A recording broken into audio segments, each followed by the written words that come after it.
I know the title for this video is very opinionated, but it's my opinion and I'm gonna stick with it because in my opinion, Curse Energy is in fact the best power system in anime and manga to me. First things first, of course, we gotta go ahead and explain Curse Energy really quick. Curse Energy is the negative emotions every human has, like anger, sadness, grief, etc. In Jujutsu Kaisen, every human has curse energy with the exception of course, heavenly restriction users such as Maki and Toji. And if you have a certain level of curse energy, basically a little bit above average human amount, you can see curses and curse spirits. Now with curse energy, you can use curse techniques, but curse techniques are only innate or inherited, meaning you need to be born with one in order to use it. The only exceptions will be people like Yuji because he digested Sukuna's cursed finger and he will eventually begin to harness one of his techniques. But innate techniques are Nobara's straw doll technique, Toto's boogie woogie, Nanami's ratio technique, simple things like that. But inherited techniques are Megami's 10 shadows, the Norotoshi's blood manipulation, Nabito's projected sorceries. These are techniques passed down from a family or a bloodline. And once you control your curse energy and negative emotions, you can use your technique and then you'll officially be a sorcerer / curse spirit in some cases. And before you can control your curse energy, you first need to be able to sense curse energy itself.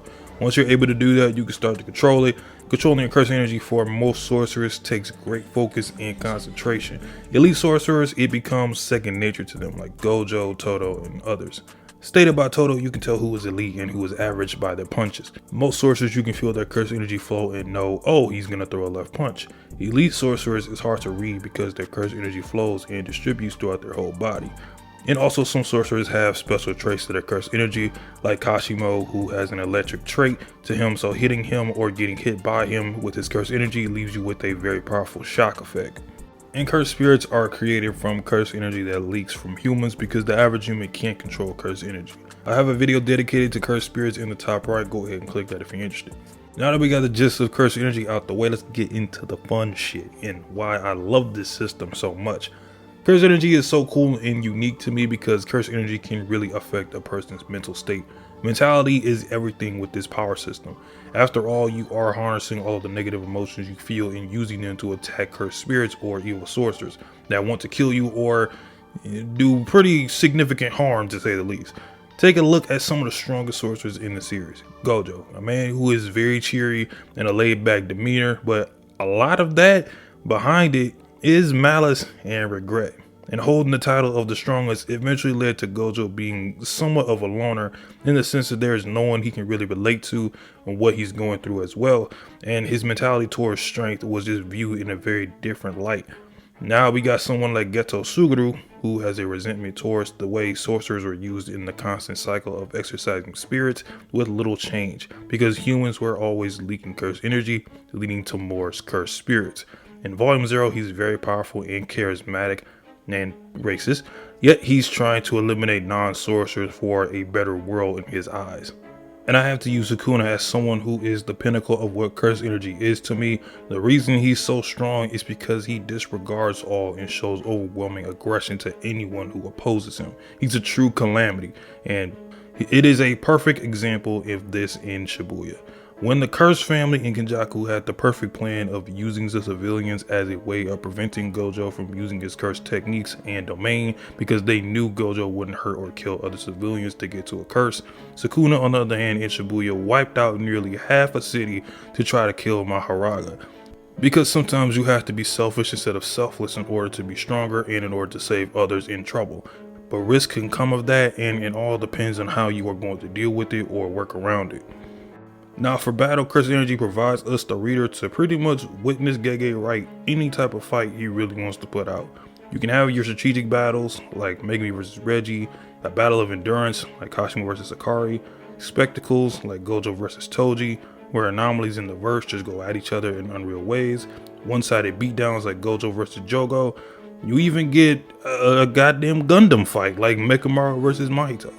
Part of the reason for this is in fact Gege is just creative in constructing techniques and how they coincide with the character, but he doesn't sugarcoat who is the strongest and who is the weakest. If you're born with a low level of curse energy like Mai with a technique like construction, you aren't gonna amount to much as a sorcerer. versus someone like Yuta who has a ton of curse energy. He was born to be special. So the idea of coming from nothing to something isn't really a thing. At best, you can pretty much take what you have, build your body up physically, and be a great support for others when facing a threat you can't handle on your own. For example, Inamaki is semi-grade 1, mainly on how useful his curse technique is against curses weaker than him, and he's great as an ally in battle.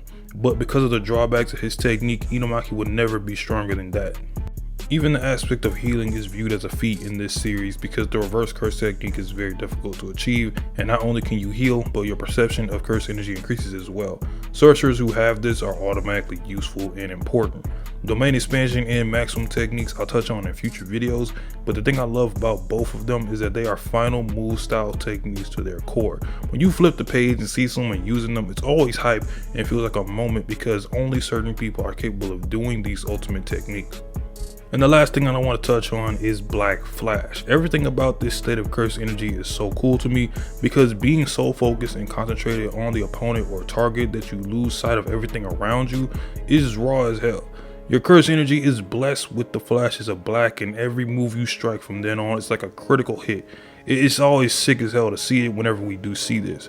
This is to me the embodiment of the pinnacle of curse energy output, and it's pretty symbolic of the theme of selfishness that was tackled earlier on.